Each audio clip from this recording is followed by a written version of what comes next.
Monsieur le Président du Tribunal de commerce de Paris, cher Franck Jantin, Madame le commissaire du gouvernement, chère Sylvie Sanchez, que je ne vois plus, messieurs les présidents et les anciens présidents, puisque je vois André Paul au premier rang, mais il y en a peut-être d'autres anciens présidents de notre institution qui sont présents, mesdames et messieurs, chères consoeurs, chers confrères. Et oui, chères consoeurs, chers confrères, depuis maintenant 1 an que j'ai pris mes fonctions, j'ai pu, à de multiples occasions, ouvrir mes interventions ou ponctuer mes courriers d'un « cher consoeur, cher confrère » en m'adressant à mes pairs. Loin de m'en lasser, je dois vous dire que ces 4 mots que je viens de prononcer prennent à cet instant un relief particulier. Pourquoi ? Tout simplement parce que je m'adresse en particulier à vous, nouveaux inscrits à l'ordre, qui allez prêter serment. Avec la joie de vous signifier de la sorte que nous faisons désormais partie de la même famille professionnelle. Car, en prêtant serment, vous prenez l'engagement de partager et respecter les mêmes valeurs professionnelles, la même morale professionnelle que vos pairs. Ce sont les valeurs qui font la force de notre communauté professionnelle, celles qui fondent sa reconnaissance, son respect par tous. En réalité, c'est une lourde responsabilité que vous endossez, mais également une force. Une lourde responsabilité car, en vous engageant devant l'ensemble de la profession ici représentée, vous devenez, chacune et chacun, détenteurs individuellement d'une parcelle de l'honneur de notre profession tout entière. Vous voyez, c'est assez lourd à porter malgré tout. Réalisez une chose, l'excellence de votre comportement technique rejaillira sur l'ensemble de notre communauté. À l'inverse, si votre comportement professionnel n'est pas conforme, c'est à l'image de la profession tout entière que vous porterez atteinte. C'est important que vous en ayez toujours conscience dans votre exercice professionnel. Une responsabilité donc, mais aussi, comme je vous le disais, une force.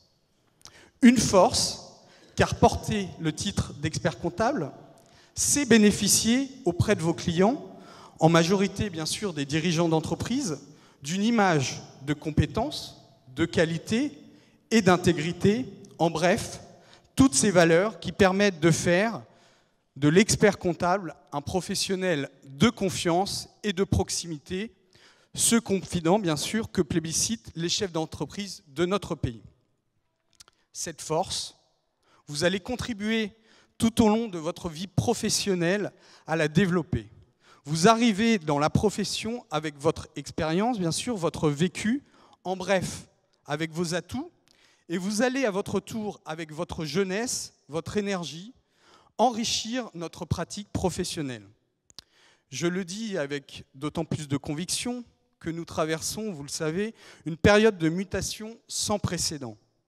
D'aucuns considèrent même que nous vivons une nouvelle révolution industrielle qui, à la fois, détruit l'ancienne économie, mais également annonce une nouvelle ère. Celle des nanotechnologies, celle de la génétique, celle d'Internet. Nous vivons une période de transition difficile à vivre pour ceux qu'elle touche dans leur chair, mais tellement enthousiasmante car porteuse d'énormes progrès et de développement économique. Votre force sera votre capacité d'adaptation et d'innovation. Votre force sera également d'accompagner cette mutation et de la favoriser pour que chacune et chacun puisse en tirer le meilleur profit.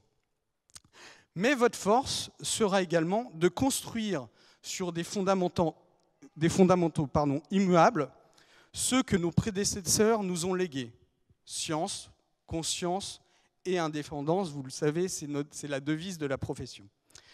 Permettez-moi à cet instant d'avoir une pensée émue pour Édouard Salustro, qui vient de nous quitter, peut-être beaucoup d'entre vous doivent le savoir, et qui a tant donné pour nous transmettre ses valeurs. Vous savez, il a été ancien président de nombreuses institutions, une vraie personnalité de la profession. Alors, il y a également Joseph Zornotti qui doit nous rejoindre, mais qui m'a annoncé qu'il aurait 10 minutes de retard. Ah, je t'avais pas vu. Ah bah bravo Joseph. Tu es arrivé sans te signaler. Donc Joseph, parfait. Donc qui interviendra, qui a changé un peu le protocole, puisque ensuite c'est Franck Jantin qui interviendra, et Joseph clôturera avec nous cette séance de prestation de serment. Donc cher Joseph, qui en tant que président du Conseil supérieur est le gardien de ses valeurs. Joseph, tu le démontres encore aujourd'hui, en réformant notre code de déontologie pour encadrer le démarchage et empêcher les pratiques incompatibles avec nos fondamentaux. Tu en parleras peut-être d'ailleurs en clôture de cette réunion. Ce sont ces valeurs qui nous poussent à développer de nouvelles missions au service des entreprises et de l'économie. Je veux en particulier citer ici, dans l'enceinte du tribunal de commerce, toutes les missions relatives à la prévention et à la gestion de crise. Ce sont des missions sur lesquelles nous avons beaucoup communiqué tout au long de l'année. Peut-être certains d'entre vous qui reçoivent nos communications et nos mails en ont reçu un certain nombre. La conjoncture, bien sûr, nous l'imposait. Et il était indispensable que sur un sujet aussi crucial, nous puissions démontrer la capacité de notre profession à se mobiliser. Cela s'est traduit concrètement par des propositions faites au gouvernement, dont notamment une devrait être reprise dans le cadre de la réforme des procédures collectives.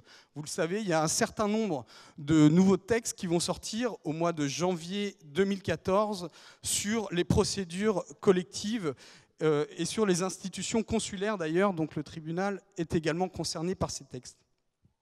Cela s'est également traduit par une forte coopération avec le tribunal de commerce de Paris, par la mise en place d'une formation à destination de nos consoeurs et confrères dans l'enceinte même de ce tribunal, avec le concours de juges consulaires. Donc une formation extrêmement pratico-pratique, avec des professionnels, experts comptables, commissaires aux comptes et juges consulaires. Monsieur le Président Jantin, je tenais à vous remercier au nom de la profession francilienne, pour ces actions que nous avons eues en commun dans l'année. Je tenais également à remercier Stéphane Cohen, qui doit être par là, Stéphane, qui s'est beaucoup investi sur ces missions, puisque c'est un grand spécialiste de ces missions de retournement et de gestion de crise. Alors vous l'avez compris, il est logique et symbolique pour couronner cette collaboration fructueuse que nous sollicitions, Monsieur le Président Jantin, pour parrainer cette prestation de serment. Enfin, chers consoeurs, chers confrères, ce qui fera votre force, ce sera votre capacité à démontrer que loin de l'image de simple teneur de compte, l'expert comptable est un conseil essentiel de l'entreprise au service de la croissance. En cela, je vous invite pleinement à investir les nouvelles missions qu'autorise la réforme de notre réglementation et qui vous permettront demain de toujours mieux répondre aux attentes de vos clients. Pour cela, vous pouvez compter sur le soutien indéfectible de vos institutions et de ses élus. Je vous remercie.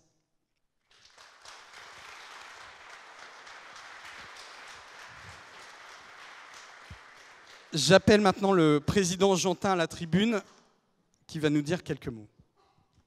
Merci beaucoup, bienvenue à tous. Vous m'avez remercié de vous accueillir ici. En fait, je n'ai aucune vertu à vous accueillir ici. Je l'ai fait par intérêt. Je l'ai fait par intérêt à double titre. Premier titre, c'est que je me suis dit que si cette cérémonie avait lieu ici, ça me donnerait l'occasion de parler un peu de cette institution qu'est le tribunal de commerce. Donc je vais en profiter et je vais vous dire quelques mots sur le tribunal de commerce. Et ensuite, je vous parlerai d'un sujet qui me tient beaucoup à cœur et qui nous concerne les uns et les autres, c'est le sujet de la prévention des difficultés des entreprises. Alors, comme vous êtes probablement un certain nombre d'entre vous à n'être jamais entrés dans cette salle d'audience, il faut que je vous dise que c'est la grande salle d'audience du tribunal de commerce. Le tribunal de commerce est installé dans ce bâtiment Napoléon III depuis 150 ans, mais le tribunal de commerce existe depuis 450 ans. Il a été créé en 1563 par Michel de l'Hôpital, le chancelier de France à cette époque.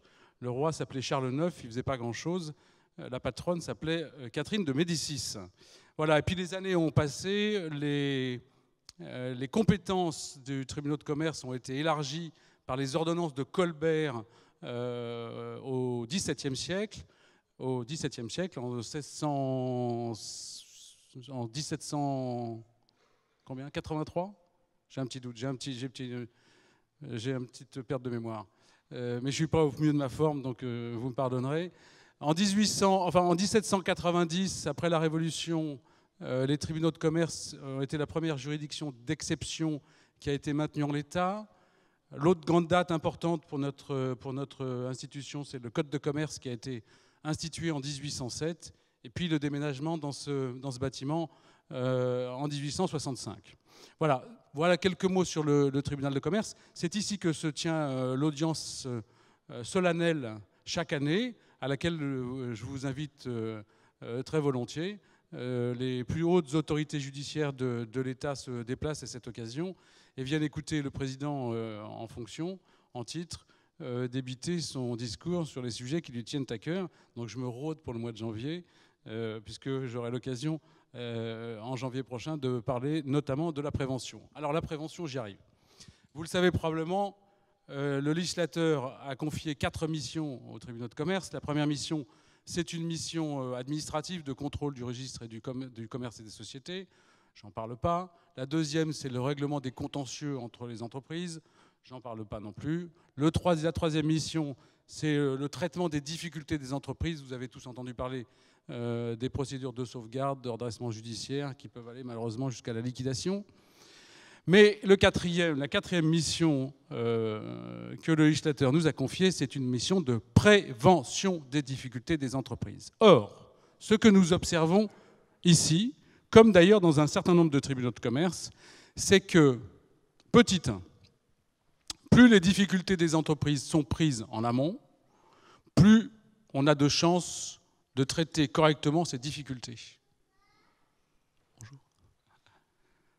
J'ai reconnu quelqu'un, comme il y a beaucoup de visages qui me sont inconnus. Plus on prend les difficultés en amont, plus on a de chances de les traiter de façon efficace. Or, qui est mieux placé que vous pour identifier au sein des entreprises les difficultés qu'elles peuvent rencontrer? Ici, nous avons un système, une espèce de système de scoring, quand des inscriptions apparaissent sur les cabis, quand des multiples injonctions de payer se succèdent, etc., on réagit. Mais c'est souvent bien tard. Donc, je voudrais vous dire qu'il existe 2 procédures, pour ceux qui ne le savent pas. Le mandat ad hoc et la conciliation, qui sont des procédures de négociation, qui sont des procédures confidentielles, qui sont des procédures qui sont initiées par le dirigeant volontairement et dont il peut ressortir à tout moment. N'hésitez pas, quand vous avez parmi vos clients un dirigeant qui est face à des difficultés, à l'inciter à venir ici. Comme c'est marqué tribunal en haut de la porte, il ne va pas de gaieté de cœur. Les affaires principales, les difficultés principales des entreprises se traitent ici dans des procédures préventives. L'année dernière, pour vous donner un chiffre, les dossiers qui ont été réglés en prévention, on les mesure en salariés et on les mesure en montant de passifs traités. En 2012, les passifs qui ont été traités par des mesures préventives, c'est-à-dire qui ont donné lieu à des accords avec les créanciers, ont porté sur un total de 2 453 millions d'euros. 2 453 millions d'euros. Et ces sommes étaient réparties sur environ 250 procédures. N'hésitez pas à inciter vos clients à venir ici pour régler leurs problèmes en amont. Voilà, c'est ça mon message d'aujourd'hui. C'est un message que je répète inlassablement, car malheureusement, la proportion des traitements le traitement des difficultés des entreprises se fait trop souvent dans des procédures judiciaires qui se terminent souvent très très douloureusement. Donc inlassablement, je répète ce message de prévention des difficultés des entreprises. Voilà ce que je voulais vous dire aujourd'hui. Je voudrais également en profiter pour saluer la masse de travail individuel et probablement également collectif que chacun d'entre vous, vous avez fourni ces dernières années. Je suis admiratif et donc je salue ce travail et je vous félicite. Voilà, je vous remercie. Merci beaucoup. Je vais maintenant appeler notre président de la commission Accueil Confrères, mon cher Nicolas, que vous avez très certainement dû croiser au moins une fois dans l'année, puisqu'il organise des accueils assez régulièrement pour nos nouveaux inscrits à l'ordre. Nicolas, je t'en prie, je te laisse le micro. Merci Julien, Monsieur le Président du Conseil régional. Merci Joseph de ta présence, Président du Conseil supérieur. Et merci Président Gentin d'avoir rendu possible cette manifestation. Alors c'est l'heure des remerciements, je vais être bref parce que je pense que vous avez un peu soupé des discours et puis vous avez envie de profiter parce que le cocktail se prépare et c'est un moment évidemment émouvant. Je remercie également l'ensemble des membres du Conseil régional qui m'ont accepté, puisque j'étais à l'initiative de cette proposition, suite à une manifestation de gestion de crise qui a eu lieu l'année dernière, au mois de novembre. Et je me suis dit que finalement l'endroit était tout trouvé, après avoir fait une prestation de serment de haute volée à la Cour des comptes l'année dernière. L'endroit était tout trouvé dans une morosité économique assez sensible, vous l'aurez tous constaté, et c'est un doux euphémisme. Je remercie évidemment encore toutes les équipes et les différents présidents qui se sont succédés pour avoir rendu cette manifestation possible dans un lieu hautement symbolique, une juridiction consulaire où les experts comptables doivent être présents dans un contexte, je l'ai dit, de difficultés économiques très sensibles. Vous me permettrez quand même d'avoir une petite pensée émue, puisque je pense à ma propre prestation de serment, et n'est-ce pas André-Paul, puisque c'est toi qui officiais à cette époque-là. Donc je peux tout à fait aisément ressentir, c'était pas si vieux que ça, ce qui est en vous en ce moment. Et je suis très heureux en tout cas que vos familles et vos amis, vos proches se soient rendus disponibles pour ce moment si particulier, parce que ça doit normalement n'arriver qu'une seule fois dans votre vie, j'espère pour vous. Et je le sais ô combien, toute la famille trinque pendant la préparation de ce diplôme qui a lieu quand même, qui se déroule quand même sur un certain nombre d'années. Alors Julien vous l'a dit, je suis président, je pilote la commission accueil, qui est la commission qui vous ouvre ses portes naturellement au Conseil régional. Et j'ai justement le plaisir de vous y inviter le 9 décembre pour sa prochaine réunion, le 9 décembre à partir de 18h30, où on vous présentera les différentes commissions actives au sein du Conseil régional, avec les différents élus qui voudront bien être présents, je les en remercie à l'avance.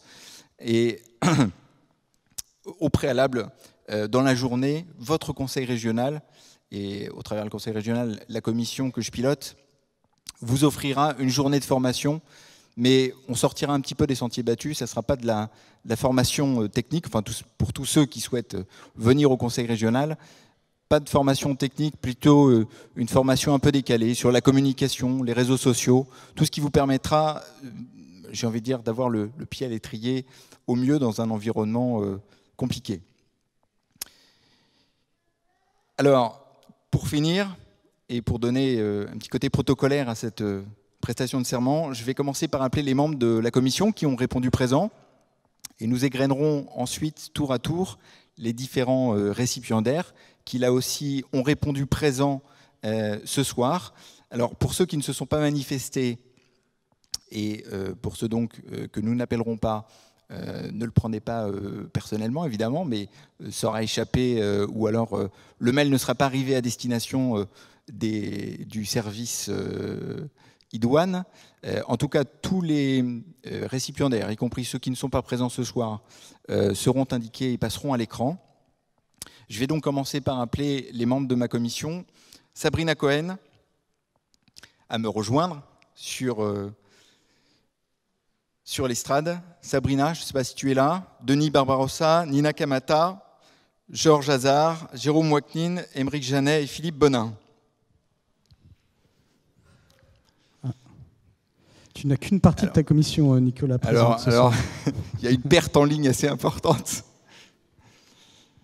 Mais il y a des bouchons assez importants. Alors, on devait se répartir 8 pages de noms à 8. On sera 3, donc on va... En fait, certains membres de ta commission, Nicolas, comme tu l'as vu, ça circule très mal et a priori sont pris dans les bouchons. Oui, mais c'est pas grave. C'était le cas pour moi tout à l'heure, donc on va les suppléer. On sera plus que 3 au lieu de 8. Mais tout le monde sera appelé, rassurez-vous. Alors, je vais commencer. Alors, le principe, c'est qu'on va appeler de manière nominative tous les récipiendaires et je les invite évidemment à monter sur l'estrade et à attendre que tout cela se termine pour une prestation de serment plus formelle. Alors, j'appelle Cédric Abessera. Alors, je vous prie de m'excuser si j'accroche quelques noms, mais vous savez, moi, je m'appelle Nicolas Yakubovitch, donc depuis ma plus tendre enfance, j'y ai eu droit. Donc, c'est franchement pas volontaire. Solange Ayash, Noura Emmer, Aïssa Akabar, Johan Amzalag, Franck Anis, ou Annie, Marilyn Atlani Fedj, Michael Azran, Abdesamad Balouki, Hélène Baron-Bual, Nicolas Bedetti, Isaac Joël Bella Bellinga, Béatrice Bell, Anna Benamou, Sami Bentisha, Alexandre Bory. Donc j'officie encore. Sassibou Bekri, Laurent Boubi, Éric Boulois, Alexandre Bru, Isabelle Collier, Johanna Chawat, Fabien Chapelle, Arnaud Chauvin, Florentina Félicia Cocos, Francis Collinet, qu'on reverra tout à l'heure, Yvan Corbic, Yannick Cornec, Arnaud Corrège, Vincent Coste, Michel Cotenay, Benoît Cousteau, Éric Da Conceição, Julie Dardel,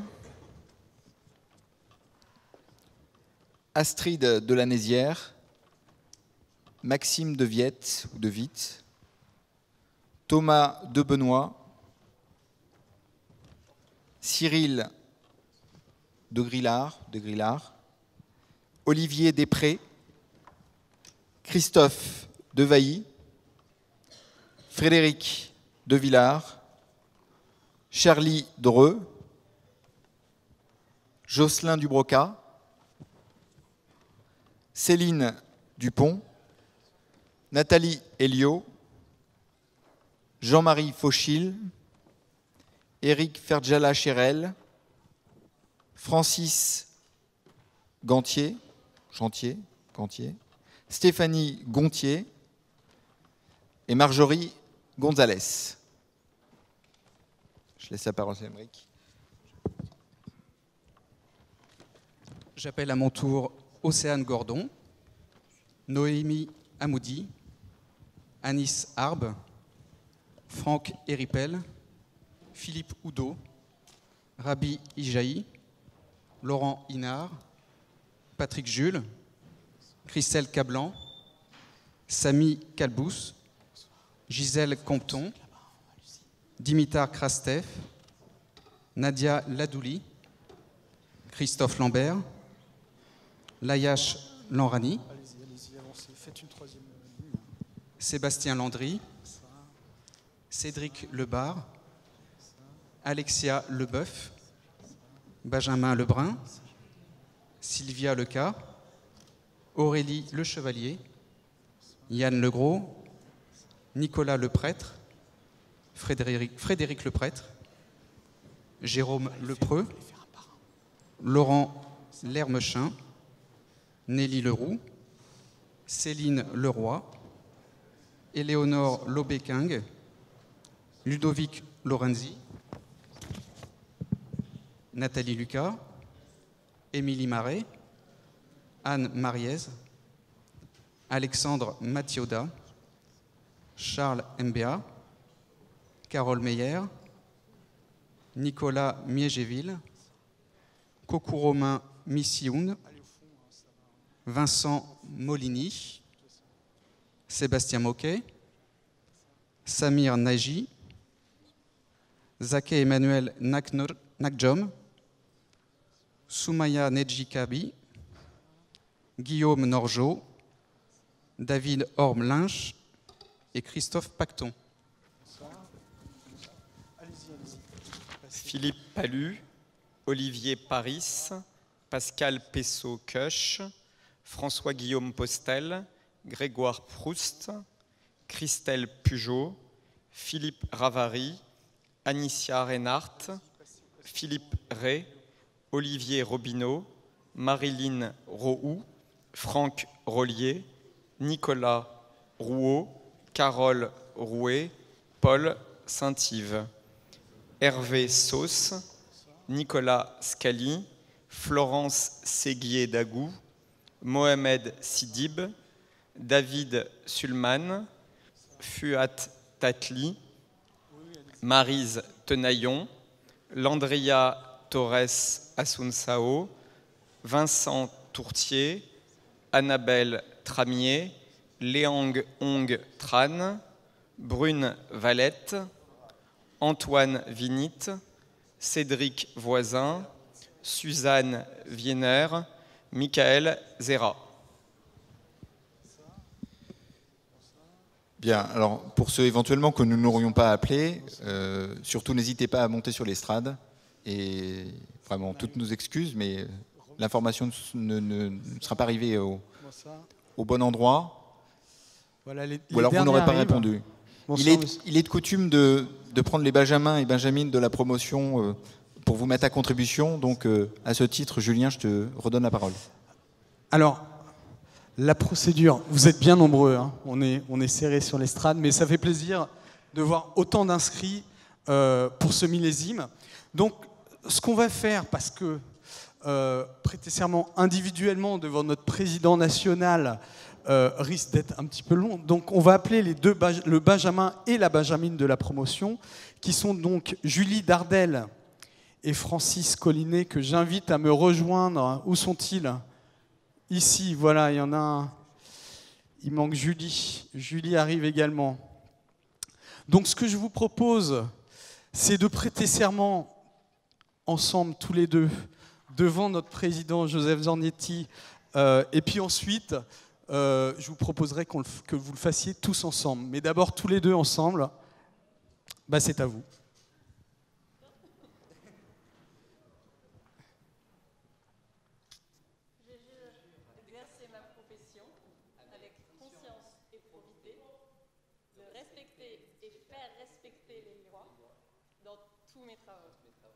Bravo.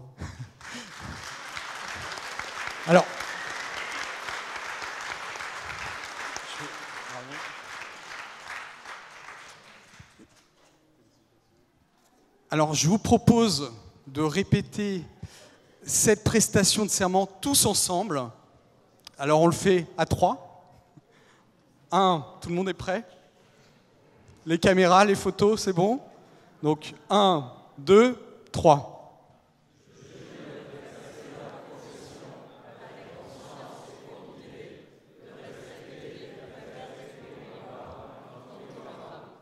Bravo.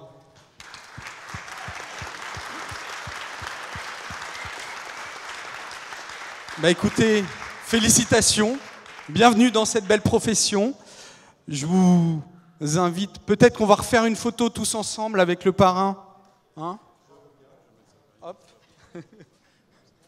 Franck, ici. Allez. On va encadrer les deux Benjamins. Voilà. Les familles, vous pouvez aussi faire les photos. Ah, sous tous les angles, d'accord.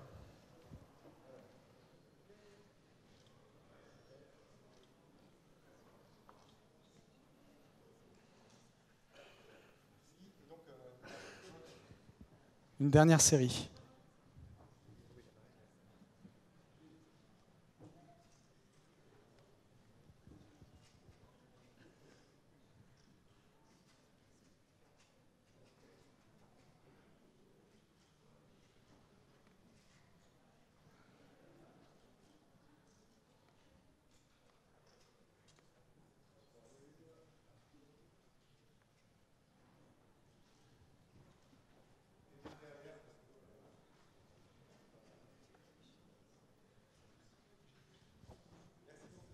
Merci à vous, bravo. Bravo. Je vous invite à regagner la salle.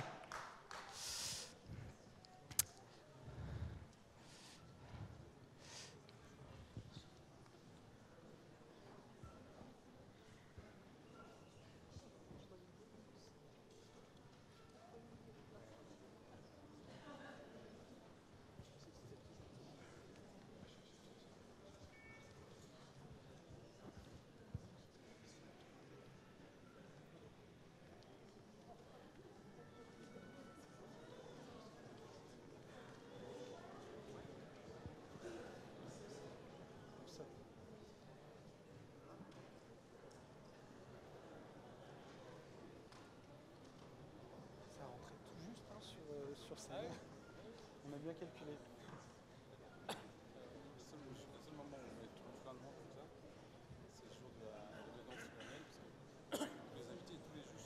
D'accord. Et ils sont assis. Ah oui, et ça rentre? Ah oui, ça va mieux. Parce que là, ils sont 120, je crois, et debout, et ça rentre tout juste déjà. Donc, là, on fait tomber les prises. D'accord.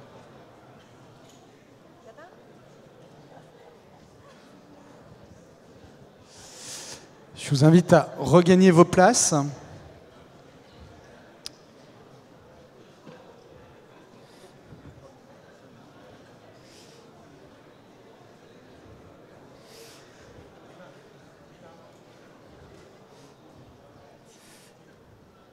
Je vois qu'un deuxième ancien président de notre institution nous a rejoint, William, que je salue.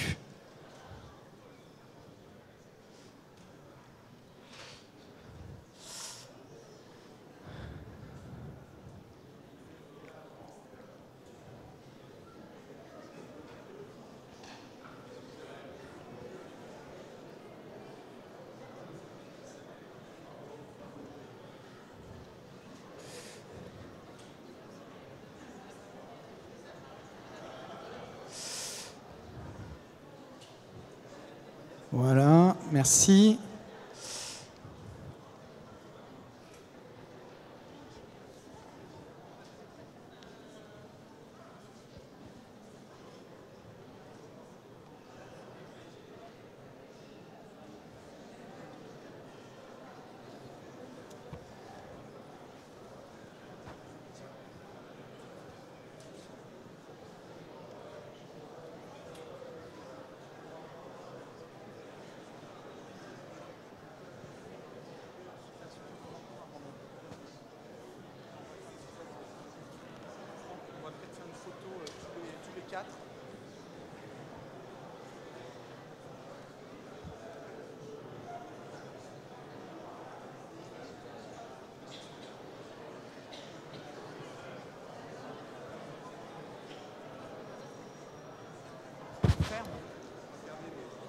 Comme ça.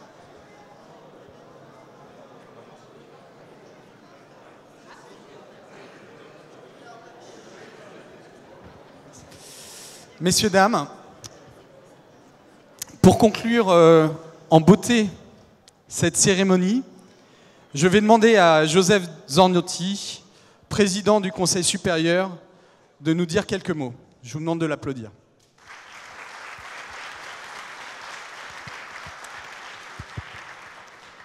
Tout d'abord, je voulais vous dire que toute la joie et le plaisir que j'ai d'être à une prestation de serment, puisque c'est l'avenir de la profession qui se dessine. Vous êtes les porteurs, comme l'a dit si bien Julien, eh bien, de tout ce qui sont les fondamentaux de notre profession.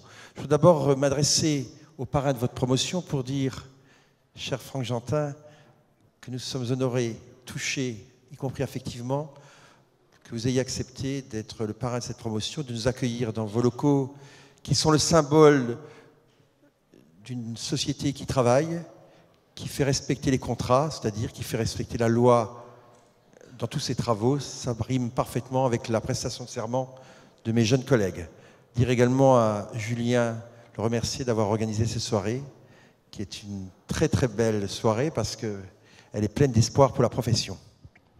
Chers jeunes, consoeurs et confrères, vous venez de prêter serment d'exercer votre profession avec conscience et probité, de respecter et faire respecter les lois dans vos travaux. Vous vous inscrivez donc durablement sous la devise de la profession « Science, conscience, indépendance ». Tout d'abord, science.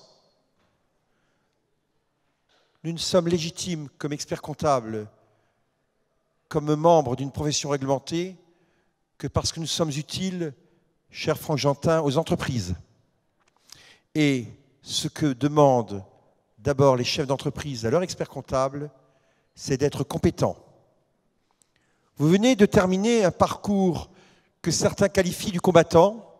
Nos études sont longues, sont difficiles.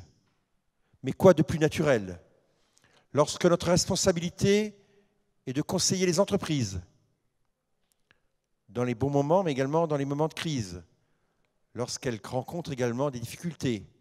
Le président Jantin vient vous parler de la prévention. Eh bien, il est normal qu'on exige des experts comptables qu'ils soient polyvalents, qu'ils soient les omnipraticiens dans le sens médical du terme des entreprises. Il faut donc qu'ils aient sur leur palette l'ensemble des couleurs nécessaires pour conseiller les entreprises. Conscience et indépendance. Vous êtes les héritiers des fondamentaux de notre profession. C'est ce qui fait notre force.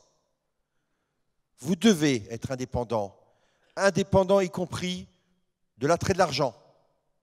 Bien sûr, il est légitime que nous gagnions notre vie et que nous facturions, mais ne laissez jamais échapper votre indépendance pour le prix de l'argent.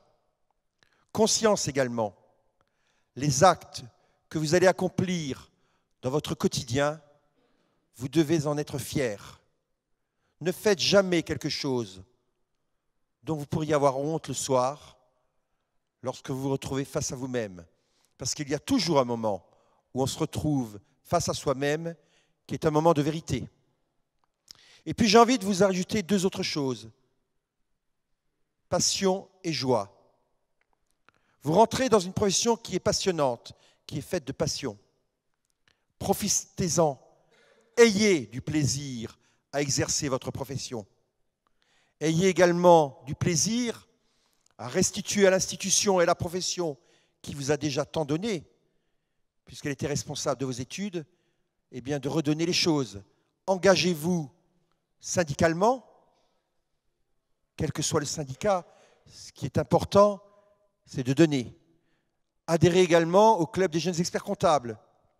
C'est un moment où vous allez créer ensemble un corpus professionnel, où vous allez le renforcer, puisque vous avez déjà créé ce corpus par un stage commun. Faites la fête aussi, parce que c'est important. La vie est faite de joie. Et puis, pensez également à votre famille. Nous désirons avoir dans notre profession des êtres qui soient équilibrés. Et l'équilibre, ce n'est pas que la profession. C'est un équilibre de vie, un équilibre bien sûr dans sa vie professionnelle, mais également dans sa vie personnelle. Profitez de votre famille, profitez de vos enfants. Il y en a certains qui sont déjà là. J'ai envie de terminer en vous disant, soyez heureux. En tous les cas, pour nous, on est très très fiers de vous accueillir dans notre profession.